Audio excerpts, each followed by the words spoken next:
என்னை உங்களுக்கு பிடிக்குமா அப்படிங்கிற இந்த கேள்வியை உங்ககிட்ட யாராவது இதுக்கு முன்னாடி அடிக்கடி கேட்டிருக்காங்களா அல்லது இப்பவும் கேட்குறாங்களா? அப்படின்னா இந்த உலகத்திலே ரொம்ப லக்கியான பர்சன் நீங்க தான்.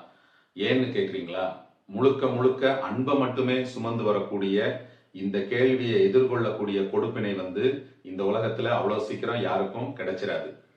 சரி, ஓகே. அப்படி அந்த கேள்வி கேட்டவங்க கிட்ட உங்களை பிடிக்கும் அப்படின்னு நீங்க சொல்லி பாருங்க. நீங்க சொல்லி முடிச்ச அடுத்த செகண்ட் கொஞ்சம் கூட யோசிக்காம ஜெட் ஸ்பீட்ல அடுத்த கொஸ்டின் உங்க முன்னாடி விழும். என்ன, உங்களுக்கு இவ்வளவு பிடிக்குமா, இவ்வளவு பிடிக்குமா அல்லது இவ்வளவு பிடிக்குமா அப்படின்னு. ஒரு அட்வர்டைஸ்மெண்ட்ல சொன்ன மாதிரி காலங்கள் மாறலாம், நாகரீக கோலங்கள் மாறலாம், ஆனால் எதிர்பார்ப்பு இல்லாத உண்மையான அன்போட வாழ்றவங்க கிட்ட இந்த கேள்வி மட்டும் எப்பவுமே மாறாது. வாங்க நண்பர்களே, தொடர்ந்து பயணிப்போம் பூவின் மனக்குரலுடன்.